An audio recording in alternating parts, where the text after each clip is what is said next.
छोटा भाई समझ के मुझ पर तरस नहीं खाया। अब मैं जा रहा हूँ, वैसे भी मेरा रिटर्न टिकट है, मैं जा रहा हूँ। पर कहाँ?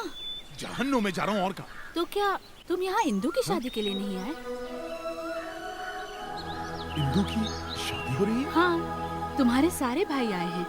मुझे तो यही लगा कि तुम इंदु की शादी के लिए यहाँ आए हो। तुम्हें यहाँ देखकर ऐसा लगा कि भगवान ने इंदु की प्रार्थना सुन ली और तुम आ गए। नहीं, ऐसी बात नहीं है। मैं इस गांव में कभी भी नहीं आता अगर ये लड़की मेरे साथ नहीं होती तो। ये कौन है? लड़की है और कौन? इस मनहूस जगह पर आने का मेरा दिल ही नहीं था। ये गांव तेरे लिए मनहूस कैसे हो गया? हमारी वजह से। यहाँ आकर भी शादी में शामिल नहीं होना चाहता तो तू चला जा।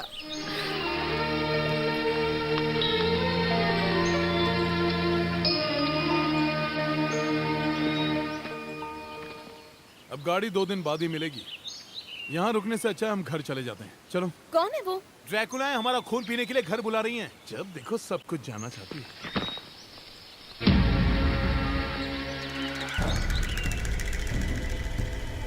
जुए में सारे के सारे पैसे हारने के बाद इसे दोबारा यहाँ आते हुए शर्म नहीं आई क्या? जाते वक्त बहुत बड़ी बड़ी बातें करके गया था ना कि जो पैसे मैं जुए में हार गया हूँ वो सब वापस लेके आऊंगा।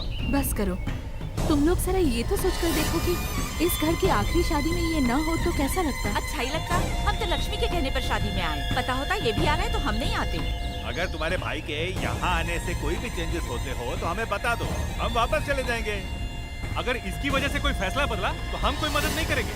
वो यहाँ शादी में कोई दखल नहीं देगा। वो सिर्फ अपनी बहन को विदा करेगा और चला जाएगा। क्या आप अपनी छोटी बहन की खुशी के लिए इतना भी नहीं कर सकते? बताओ आपके बाप दादाओं को ये क्या सूझी कि इस अच्छा खासे घर को लकड़ी को बनवा डाला जिसकी कीमत भी साली 2 कौड़ी की नहीं है। और पत्थर तो पत्थर है, सोने के भाव थोड़े जाएगा। तो जो बिकेगा उसको गाड़ी में भर के ले ये जाओ। सब और क्या, कितनी देर से इसकी बकवास सुन रहा हूँ मैं।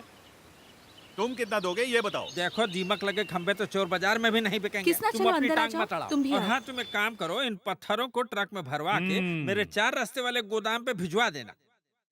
और मेरे से देखा, अच्छी कीमत तो मैं और कोई कहती दे थी नहीं ना तेरी शादी में तेरा भैया जरूर आएगा।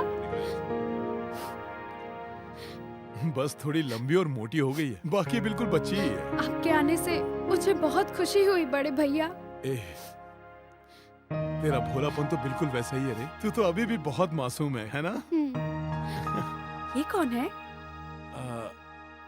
ये सड़क पर मिली। क्या सचमुच?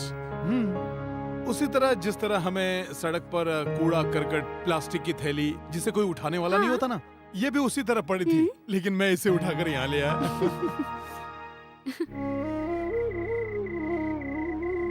क्या ये घर बेचे बिना ये शादी नहीं हो सकती? अगर हो सकती तो हम ये घर क्यों बेचते? पिछले 6 महीनों से पिताजी बिस्तर पर बीमार पड़े हैं। एक एक करके दोनों भाई अपनी बीवियों को भी घर से ले गए। किसी को भी इंदु का ख्याल नहीं आया। ऐसे हालात में भला मैं क्या करती, तुम ही बताओ। तुम तो ये बात जानते ही हो कि ये घर मेरे और इंदु के नाम है। जब ये घर उनके नाम करने को कहा तब वो इस शादी में आने के लिए माने और शादी का खर्च उठाने के लिए तैयार हुए। वैसे भी इतने बड़े घर को मेंटेन करने की ताकत किसी में नहीं है। इसीलिए पिताजी ने सारे कमरे बंद करके हमें इस बरामदे में शिफ्ट कर दिया है। अब वो इस घर को बनाएं, बेचे, जो चाहे करें। मैं तो बस इतना चाहती हूँ कि इंदु खुश रहे। ये बताओ, तुम पिताजी से मिलोगे ना? नहीं, उन्हें बताना भी नहीं कि मैं आया था। मैंने उनसे वादा किया था कि जब मैं वापस लौटूंगा तो घर के सारे कर्ज का बोझ हल्का कर दूंगा।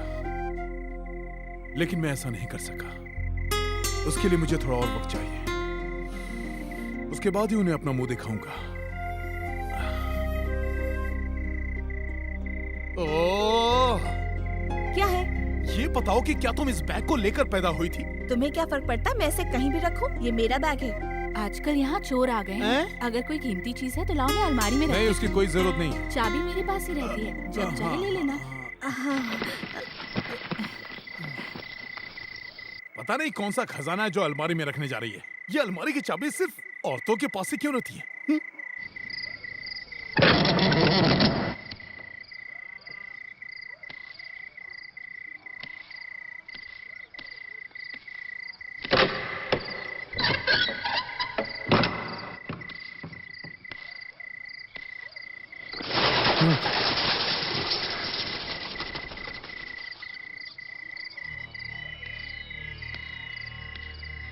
मैं अंदर आ सकती हूँ?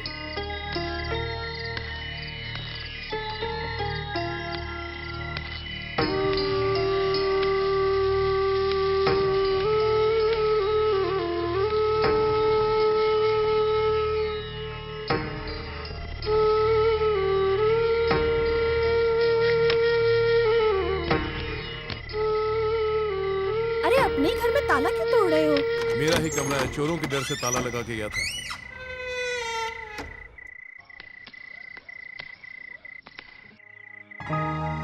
ये सब चीजें किसकी हैं? ये सब इंस्ट्रूमेंट्स तुम मांग के तो नहीं लाए हो? नहीं, ये सब मेरे ही हैं। अच्छा, चिराग वाले अलादीन ने दे दिया तुम्हें ये सब? अलाउद्दीन? अलाउद्दीन क्या तुम्हारे चाचा है? चोर चक्कों से मेरा कोई नाता नहीं। मुझे लगता है वो चोर नहीं, मेरी तरह मेहनती थी। साला चुट्टा। क्या बोली तू?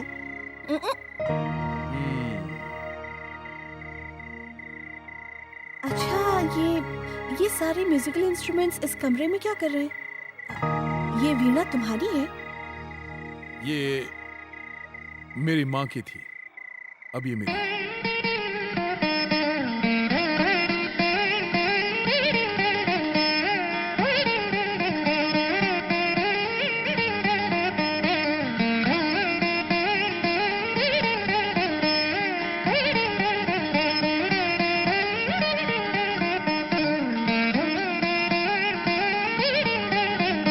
किसना?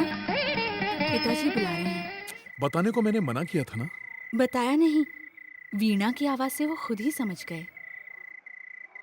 अच्छा अब चलो।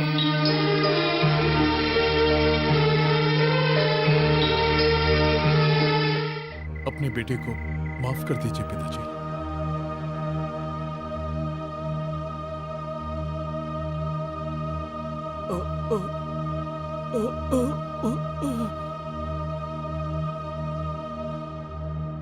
क्या कहना है? गाना सुनेंगे? कौन सा?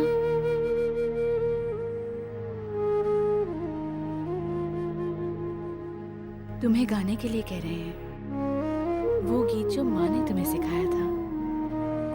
मैं सब भूल चुका हूँ। जीवन की उलझनों में संगीत भी उलझ के रह गया है।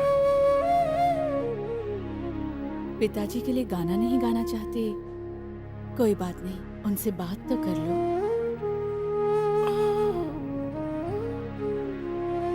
क्या तुम इतनी सी बात नहीं मानोगे? पिताजी तुम्हारे जज्बात समझते हैं, उनकी खुशी के लिए बात कर लो।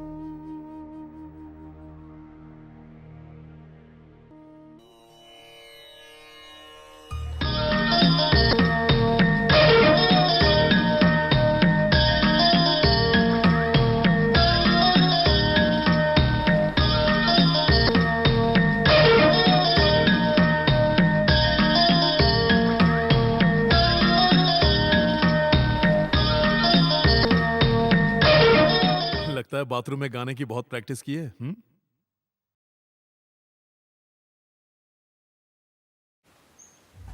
वो पहाड़ी देख रही हो? वहां से यहाँ तक हमारे ही खेत थे, पर अब ये सारे खेत हमारे नहीं हैं। सब दांव पर लग गए। किसकी वजह से? मेरे अलावा और कौन से? क्या बात है, पर ये सब किया कैसे? खेल खेल में। कौन से खेल में? जुए के खेल में। यहाँ यही एक खेल तो खेला जाता है। दूर दूर से लोग यहाँ जुआ खेलने आते हैं, और जब हारने लगते हैं तो खून खराबा तक हो जाता है। एक दिन मैं भी उनके झांसे में आ गया। हारने लगा तो घर और सारे खेत दांव पर लगा दिए। तब से अभी तक छुड़वा नहीं पाया। बस यही गड़बड़ हो गई। तुमसे ऐसा कैसे हो गया? मेरी जन्म पत्रिका में यही लिखा है कि 25 साल तक मुझे बहुत झोल झाल करने होंगे। उसके बाद तो मुझे इन सब की आदत सी हो जाएगी। यानी तुम्हारी जिंदगी में अच्छा टाइम कभी नहीं आएगा? अच्छा टाइम तो अब शुरू होगा। गिरवी रखी सारी जायदाद छुड़वा लूंगा। पर इतना पैसा तुम्हारे हाथ में है? हाथ में तो नहीं है, लेकिन नजर से दूर नहीं है। क्या मतलब? तुम्हारे बैग से मतलब कहीं ना कहीं से तो आ ही जाएगा ना। जिंदगी भी कितनी अजीब होती है ना, कब क्या मोड़ लेगी पता ही नहीं। एक पल भी चैन नहीं, जैसे हमारी खुशियां किसी बैग में बंद हों और हम उस बैग को चाहते हुए भी खोल नहीं पाते।